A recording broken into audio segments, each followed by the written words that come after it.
죄를 짓지 않은 사람은 아마 한 사람도 없을 것입니다. 누구나 다 알게, 때로는 모르게, 의식적으로 또는 무의식적으로 죄를 짓고 그렇게 살아가고 있습니다.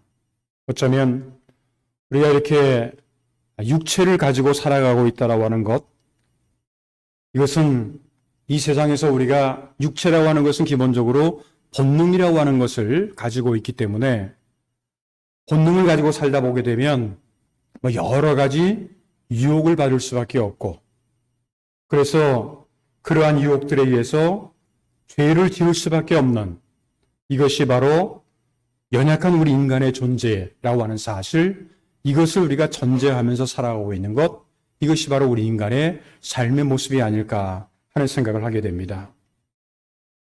얼마 전에 잠깐 한국에서 어떤 친구 목사님과 대화를 하는 중에, 요즘에는 교회가 부흥을 하길 원한다면 사람들 앞에서 죄를 책망하거나 회개를 촉구하는 설교보다는 하나님의 위로와 또는 하나님의 축복에 대해서 많이 설교해야 된다라고 하는 그런 분위기가 한국 교회에는 흐르고 있다라고 하는 그런 얘기를 들은 적이 있습니다. 저는 그 말을 들으면서 오늘날의 한국 교회가, 물론 한국 교회뿐만은 아닐 겁니다. 오늘날의 교회가 코로나 이전에도 그러한 경향이 전혀 없었던 것은 아닙니다만, 특별히 코로나의 과정을 겪으면서 정말 기독교의 본질, 기독교의 생명력을 이뤄가고 있지는 않는가 하는 그러한 염려와 그런 마음, 생각이 들게 되었습니다. 일반적으로 교회는 이 세상을 향해서 사명이 있고 역할을 해야 됩니다. 교회가 존재하는 것은 예수 믿는 사람들끼리 자기들끼리 잘 먹고 잘 살고 자기들끼리 즐겁게 하고 그것이 우리의 삶의 목적이 아니라 사회를 향해서 뭔가 역할을 감당해야 된다고 하는 건데, 첫 번째는 뭐냐면 제사장적인 역할입니다. 이 제사장적인 역할은 뭐냐면 이 세상에 살다 보면 수고하고 무거운 짐진 자들이 많이 있어요. 그런 사람들을 위로하고 세상에서 지친 사람들을 영적으로 인도해야 될 책임이 있다고 하는 겁니다. 두 번째로 예언자적인 역할인데, 이건 뭐냐면 이 세상에 살다 보면 불의가 많아요. 정의롭지 않은 것이 많이 있어요. 그리고 죄가 많이 있어요. 거기에 대해서 대항하면서 사회의 정의, 어떻게 보면 예수님께서 산상수훈에서 하신 말씀처럼 빛과 소금의 사명을 잘 감당해야 되는 것, 이것이 바로 우리 교회가 이 세상에서 감당해야 될 책임이라고 하는 겁니다. 그런데 우리가 이 세상에서 우리 성도들에게 주어진 기독교의 사명을 잘 감당하는 것도 물론 중요하지만, 바로 그 전에 먼저 우리 스스로가 해결해야 될 문제가 있습니다. 그 해결해야 될 문제가 뭐냐면 바로 죄의 문제라고 하는 겁니다. 우리가 성경을 보게 되면 창세기부터 시작해서 요한계시록에 이르기까지 거기에는 수많은 주제들이 나와요. 아마 성경처럼 많은 주제들을 담고 있는 그러한 책도 없을 정도로 많은 주제들이 나오는데, 그런데 사실 성경의 가장 기본적이고 중요한 관심사가 뭐냐? 한마디로 말하면 죄의 문제입니다. 왜 예수님께서 2000년 전에 메시아로, 구세주로 이 땅에 오셨을까요? 여러 가지 이유가 있습니다만 한마디로 말하면 우리 인간의 죄의 문제를 해결해 주시기 위해서 오셨다라고 하는 겁니다. 그런데 우리가 이 문제를 해결하지 않으면 하나님 앞에 바로 설 수가 없다라고 하는 것을 우리가 기억하지 않으면 안 된다라고 하는 겁니다. 성경에 보게 되면 누가 보더라도 죄인임에도 불구하고 하나님의 마음에 들었던, 하나님의 마음에 합한 그런 사람이 나옵니다. 그는 다름 아닌 통일 이스라엘의 두 번째 왕이었던 다윗이라고 하는 그러한 인물입니다. 사도행전을 보게 되면 이러한 다윗에 대해서 사도행전 13장 22절을 보게 되면 이런 표현을 합니다. 다윗을 왕으로 세우시고 증언하여 이르시되 내가 이새의 아들 다윗을 만나니 내 마음에 맞는 사람이라, 내 마음에 흡족한 사람이라 라고 하는 그런 얘기예요. 내 뜻을 다 이루리라 하시더니 그렇게 기록이 되어 있습니다. 사실 우리가 세상에 살아가면서 사람이 사람의 마음에 드는 것도 쉽지가 않죠. 어떤 사람이 내가 어떤 누구의 마음에 든다라고 하는 것, 이게 쉬운 게 아닙니다. 왜? 다 각자가 다 달라서 그래요. 하물며 우리 인간이 하나님의 마음에 든다? 이거는 더더욱 쉬운 일이 아닐 것입니다. 사람의 마음에 드는 것도 쉽지 않은데 하나님의 마음에 든다라고 하는 것은 이건 엄청나게 어려운 일이라고 하는 얘기입니다. 그러나 그럼에도 불구하고 다윗은 성경에 의하면 하나님의 마음에 들었던 사람이다. 그렇게 성경이 기록을 하고 있습니다. 그런데요, 그렇게 하나님의 마음에 들었던 다윗이 사무엘하 11장 이하를 쭉 보게 되면 죄를 범하고 맙니다. 그는 누구보다도 하나님을 사랑하고 하나님의 마음에 맞았던 그러한 사람이었습니다. 그러나 그도 인간이었기 때문에 인간적인 본능적인 약점을 극복하지 못했어요. 인간이라고 하는 게 누구나 다 본능이 있지 않습니까? 그 본능적인 약점을 극복하지 못하고 결국은 하나님 앞에서 자기의 부하였던 우리아의 아내 밧세바와 동침하는 간음죄를 범하게 됩니다. 동시에 이걸 감춰야 되니까 우리아를 전쟁에 나가서 매일 앞에 서게 해가지고 이 우리아를 죽게 하는 그런 간접적인 살인죄도 범하게 되어버립니다. 그리고 다윗은 그 죄를 숨기고 있었습니다. 오늘날 하나님이 선지자 나단이라고 하는 사람을 다윗에게 보냈습니다. 그리고 이러한 다윗의 죄를 지적하였습니다. 그러자 다윗은 자신의 죄를 시인하고 하나님 앞에 철저하게 회개를 합니다. 오늘 조금 전에 우리가 함께 읽은 성경 본문 시편 51편은 굉장히 유명한 그러한 구절인데 이 구절이 바로 다윗의 회개의 시라고 하는 겁니다. 다윗의 회개의 시라고 하는 거예요. 다윗이 참 위대한 점은 뭐냐면 왕의 신분 아닙니까? 왕이라면 자기 마음대로 모든 걸 다 할 수 있었던, 그래서 옛날 같은 경우에 사람을 죽이는 것도 왕권의 한 명령에 의하면 사람을 죽이는 것도 할 수 있고 많은 사람들을 자기 마음대로 할 수 있었던 그러한 왕의 신분에 있었음에도 불구하고 선지자가 와서 한 명의 선지자가 와가지고 자기의 죄를 지적했을 때 이거를 얼마든지 야 임마 네가 뭐야 하면서 그냥 물리쳐버릴 수도 있었을 텐데 그것을 부정하지 않았어요. 인정했습니다. 그리고 회개했다라고 하는 겁니다. 여기에 다윗의 위대한 점이 있습니다. 요즘에 사람들은요, 누가 당신 이런 거 잘못했지? 자기의 죄를 지적을 받으면요, 오히려 이쪽에서 더 소리를 더 크게 내요. 내가 언제 그러냐고. 내가 언제 그러냐고. 봤냐고. 하면서 오히려 이쪽에서 더 큰 소리로 화를 내면서 자기의 자그마한 죄라도 그것을 감추려고 하는 경향이 현대 우리들 가운데는 사실 많이 있습니다. 물론 자신의 죄나 약점을 지적받는 것을 좋아할 사람은 한 사람도 없을 거예요. 여러분이나 저나 다 마찬가지죠. 조그만 간 가지고 와가지고 당신 이거 잘못했지 그러면은 그거 좋아할 사람이 있습니까? 그러나 분명한 것은요, 우리가 하나님 앞에서 신앙생활을 하는 모습으로서 순간적인 욕심을 위해서 죄를 감추면 감출수록 이것이 나중에는 더 커다란 죄가 되어버리고 결국은 이것 때문에 사망의 길로 갈 수밖에 없다라고 하는 겁니다. 신약성경에서 야고보 사도는 야고보서 1장 15절에 보게 되면 욕심이 잉태한 즉 죄를 낳고 죄가 장성한 즉 사망을 낳느니라.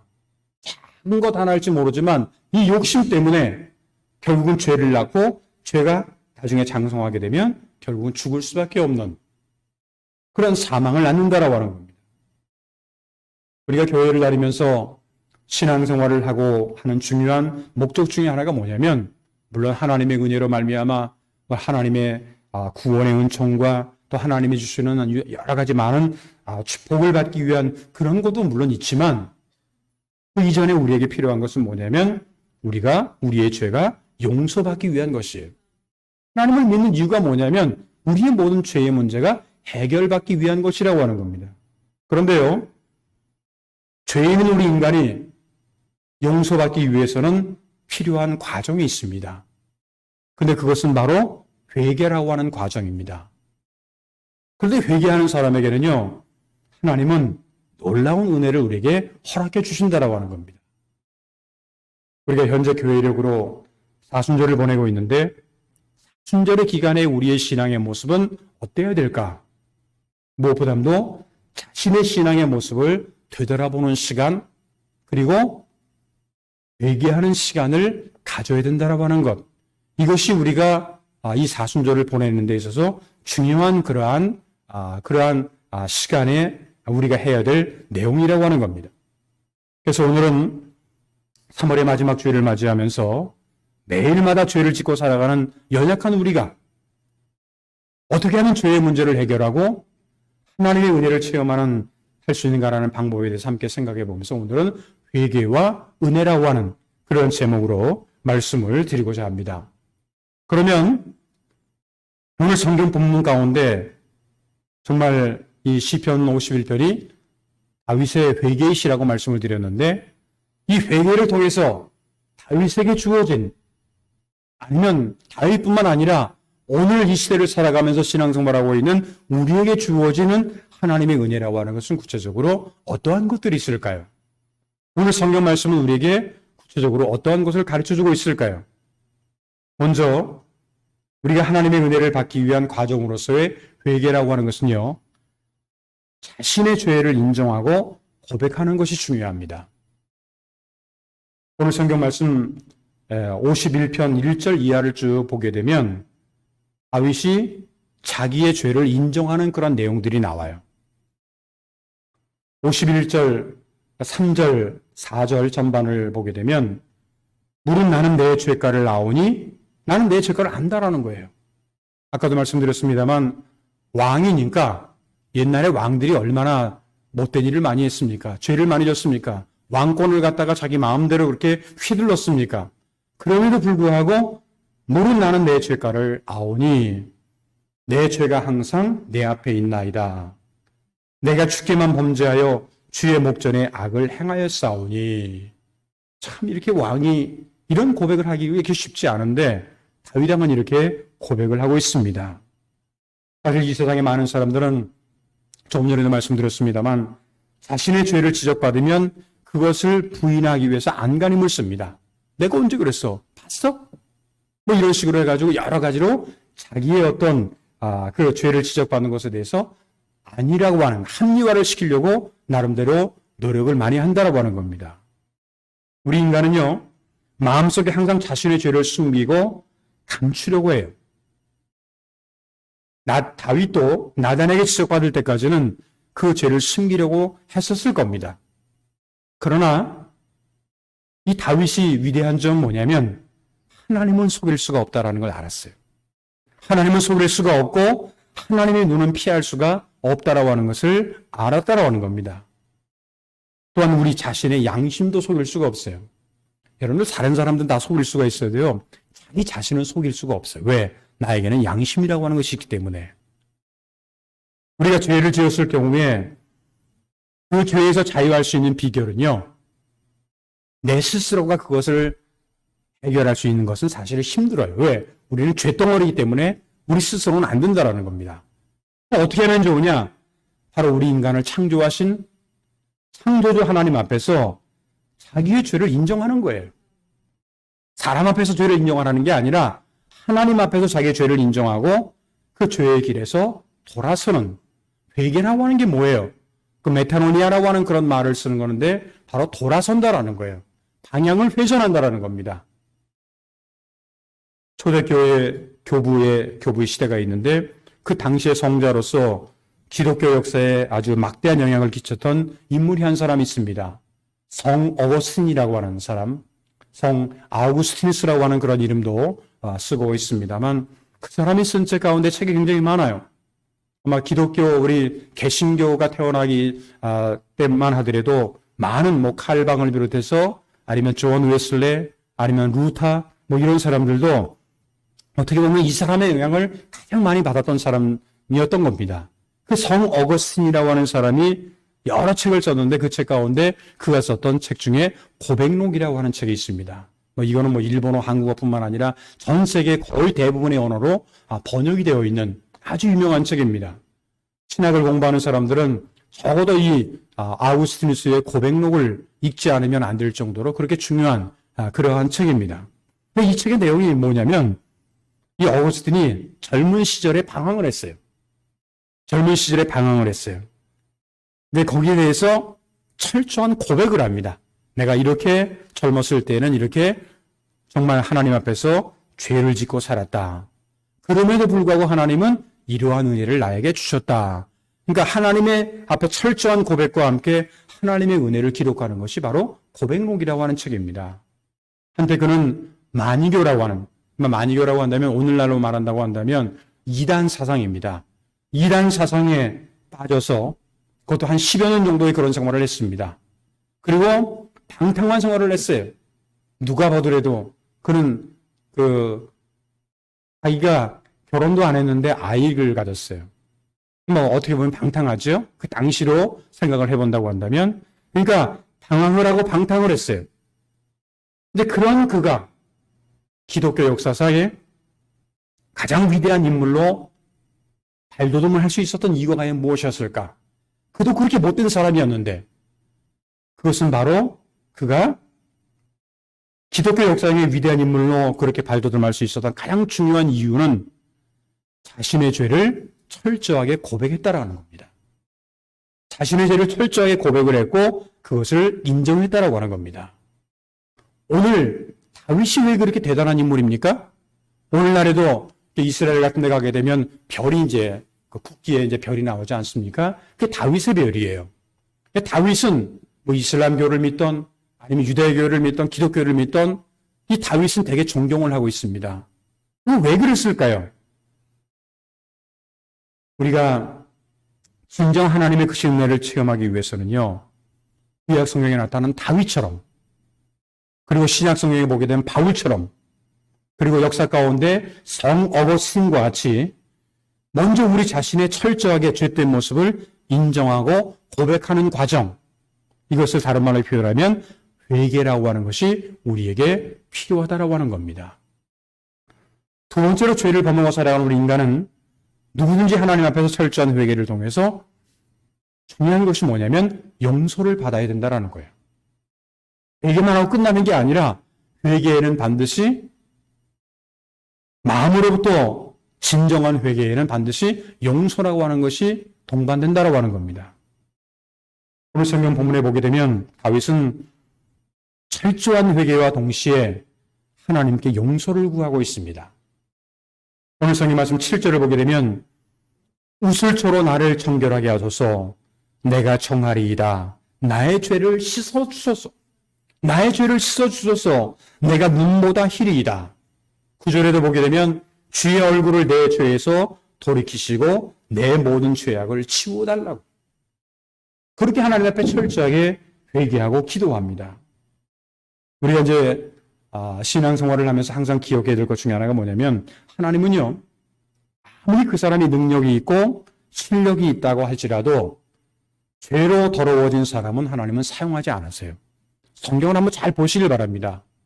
수많은 인물들을 하나님이 사용하시지만 그들이 수많은 사람들이 다 죄를 졌지만 죄로 더러워진 그 상태로 있는 사람은 하나님은 사용하지 않으신다라는 거예요. 기독교 역사 가운데서 하나님이 사용하신 사람들의 특징이 하나가 있어요. 그 특징이 뭐냐면 바로 용서받은 죄인이라고 하는 겁니다. 용서받은 죄인이라고 하는 거예요. 이게 이제 우리는 다 개신교의 입장인데 개신교의 출발점이었던 마틴 루터라고 하는 사람이 있습니다. 그 마틴 루터의 중요한 사상 가운데 하나가 뭐냐면 바로 용서받은 죄인이라고 하는 거예요. 우리는 다 죄인이에요. 그렇지만 우리는 용서받은 죄인이라고 하는 거예요. 용서받지 못한 죄인과 이미 용서받은 죄인은 겉으로 볼 때는 똑같이 보일지 모르지만 그 신분의 입장에서 볼 때는 전혀 다르다라고 하는 겁니다. 하나님이 사용하시는 사람은 어떤 사람이냐? 용서받은 죄인이라고 하는 거예요. 여러분 한번 다윗을 잘 보세요. 그가 어떻게 통일 이스라엘의 두 번째 왕이 되었다고 생각을 하십니까? 실력이 있고 능력이 많았어요? 아니라고 하는 거죠. 그리고 이세라고 하는 사람의 8번째 아들이었습니다. 외모로 보거나 능력에서 본다면 다윗보다는요, 그의 형들이 훨씬 더 나았어요. 그는 단지 아직 어린 소년이었고 들에서 양을 치는 목동에 불과했습니다. 외모나 능력 또한 지식 등에서 본다고 한다면 사실 다윗은 이스라엘의 왕이 될 수 있는 만한 그러한 사람이 아니었습니다. 그런데 왜 하나님은 다윗을 왕으로 세우시고 그를 축복하셨을까요? 거기에는 중요한 하나님이 보시는 눈이 있습니다. 그 내용이 뭐냐면 바로 그가 정결하고 하나님을 사랑하는 순수한 사람이었기 때문에 그래요. 정결하고 하나님을 사랑하는 순수한 사람이었기 때문에. 오늘날도 마찬가지예요. 하나님이 찾으시고 하나님이 쓰시는 사람은요, 얼마나 능력이 있고 얼마나 실력이 있고 얼마나 잘났고 하는 그런 사람이보다는요, 마음이 정결하고 순수한 사람이라고 하는 겁니다.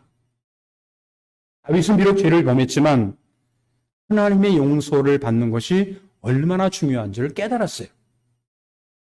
그래서 오늘 본문 10절을 보게 되면 하나님이여 내 속에 정한 마음을 창조하시고 내 안에 정직한 영을 새롭게 하소서. 내가 죄를 지었지만 그럼에도 불구하고 나를 새롭게 만들어 달라고, 용서해 달라고 그렇게 얘기하는 건 아닙니까? 우리가 하나님 앞에 용서를 구하게 되면 그 어떤 죄라도 하나님은 용서해 주신다라고 하는 약속을 하십니다. 이사야서 1장 18절을 보게 되면 여호와께서 말씀하시되 오라 우리가 서로 변론하자.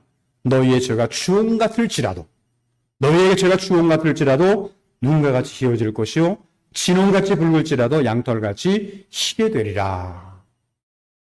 신약성경에도 요한 1서 1장 9절을 보게 되면 만일 우리가 우리의 죄를 자백하면 그는 미쁘시고 의로우사 우리의 죄를 사하시고 우리를 모든 불의에서 깨끗하게 하실 것이요. 그렇게 약속을 하고 있습니다. 우리 인간은 누구나 죄를 범하며 살아갈 수밖에 없는 그러한 연약한 죄인입니다.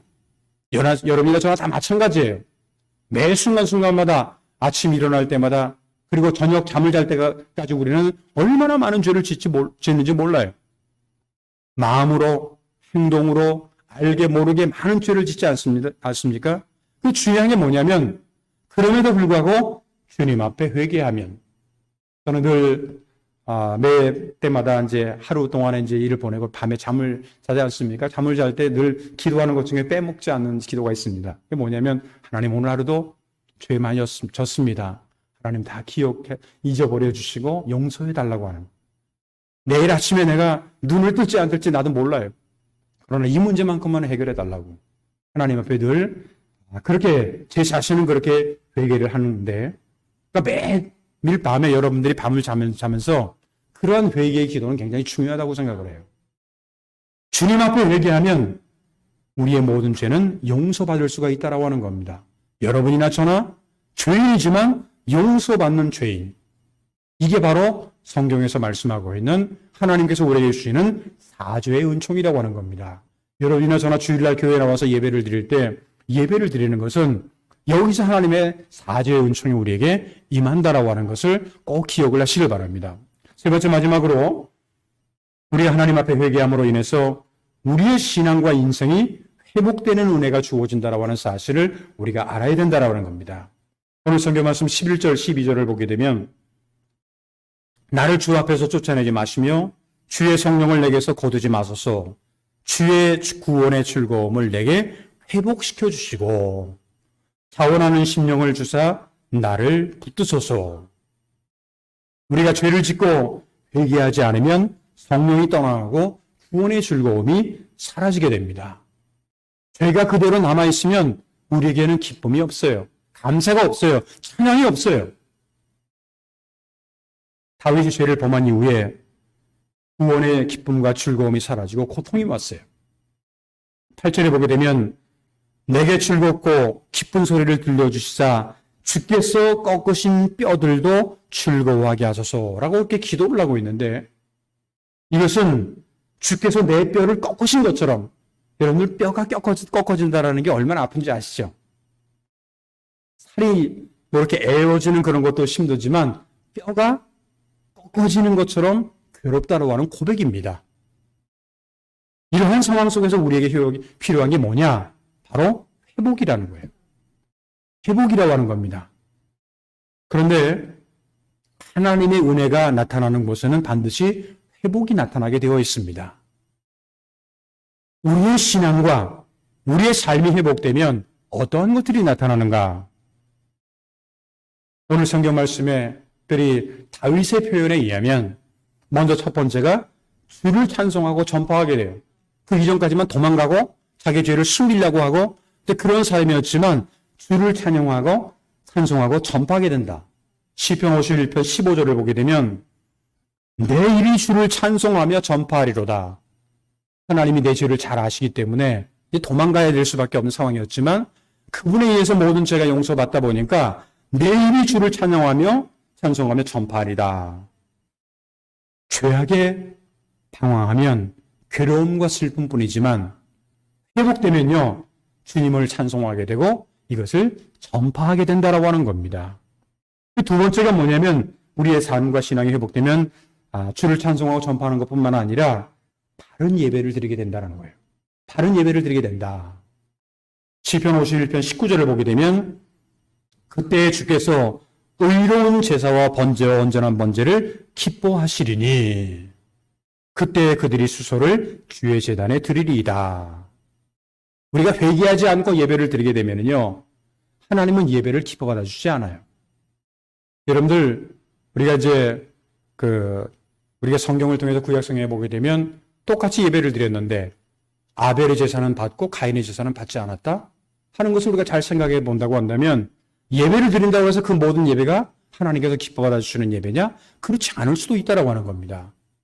그러니까 회개하지 않고 예배를 드리면 하나님은 기뻐 받아주시지 않지만 회개하면서 정말 상한 심정으로 드리는 예배는 기뻐 받아주신다라는 거예요. 오늘 성경 말씀 51절 51편 17절을 보게 되면 하나님께서 구하시는 제사가 뭐냐? 상한 심령이라는 거예요.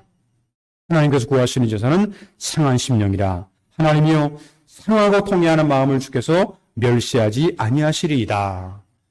상하고 통회하는 심정을 하나님은 받아주신다라고 하는 그러한 고백이라고 하는 겁니다. 사랑하는 성도 여러분, 여러분은 지금 하루하루의 삶을 그래 사순절을 통해서 보내는 이 하루하루의 삶을 어떻게 보내고 계십니까? 청소하지 않는 집이 더러운 것처럼 회개하지 않으면 우리의 마음도 우리의 영혼도 더러워지고 우리의 마음과 영혼이 더러워진다라고 하는 말은 무슨 말이냐? 기쁨이 없어요. 항상 불평, 불만, 원망만 나타나게 되어 있습니다. 그런데요, 진정한 회개만이 우리가 살 길이요, 회복되는 길이라고 하는 것을 성경은 우리에게 가르쳐주고 있습니다. 간절히 바라기는 교회력으로 사순절을 보내는 하나님의 우리가 정말 진정한 회개를 통해서 우리의 모든 죄가 용서받고 모든 것이 회복되는 하나님의 크신 은혜를 우리가 매 순간순간마다 체험을 함으로 말미암아서 날마다 하나님의 은혜를 통한 구원의 감격과 기쁨 또한 감사가 넘쳐나는 저와 여러분들의 앞으로의 신앙생활이 되시기를 주님의 이름으로 축원합니다. 기도하겠습니다.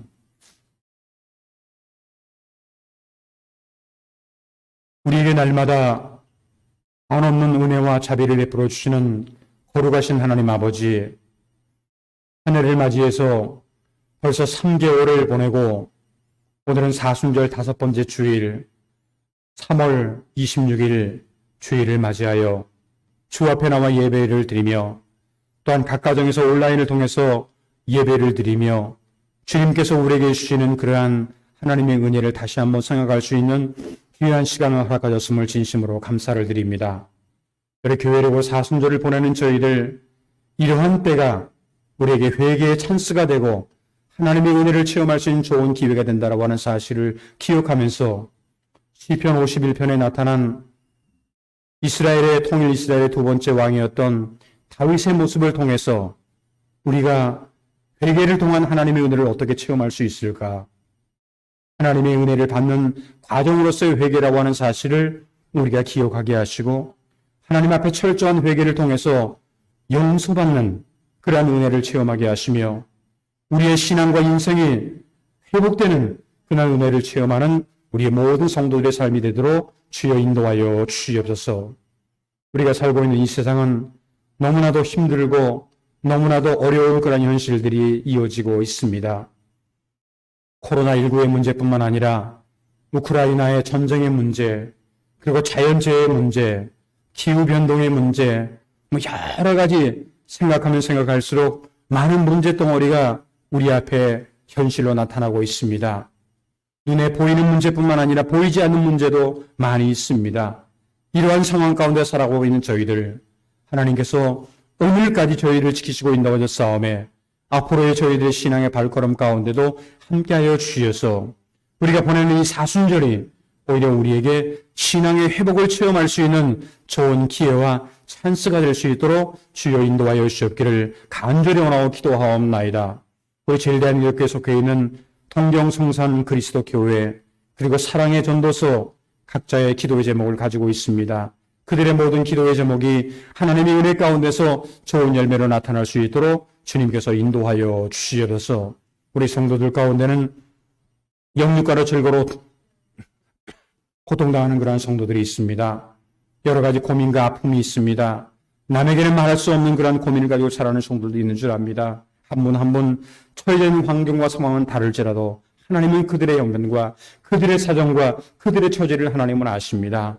한 사람 한 사람 가장 필요한 하나님의 은혜와 하나님의 인도하심이 저희들 가운데 넘쳐날 수 있도록 주님께서 인도하여 주시옵시고 주님께서 주시는 회복과 또한 구원의 은총이 저희들 가운데 날마다 넘쳐나게 하여 주셨기를 간절히 원하고 기도하옵나이다.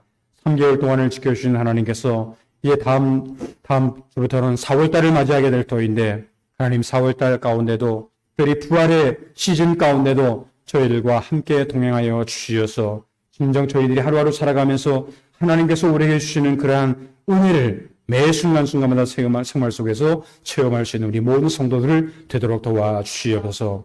오늘도 2부 예배 참석한 모든 성도들 그리고 온라인을 통해서 예배를 드리는 모든 성도들 한 분도 빠짐없이 하나님께서 기억하여 주시고 저들의 철저한 회개를 통해서 하나님께 주시는 놀라운 하나님의 은혜를 체험하는 모든 성도들의 삶이 될 수 있도록 일주일 동안의 저들의 삶을 주님께서 지켜주시고 인도할 줄 믿사옵고 감사하며 주 예수 그리스도의 이름으로 간절히 축복하며 기도하옵나이다. 아멘.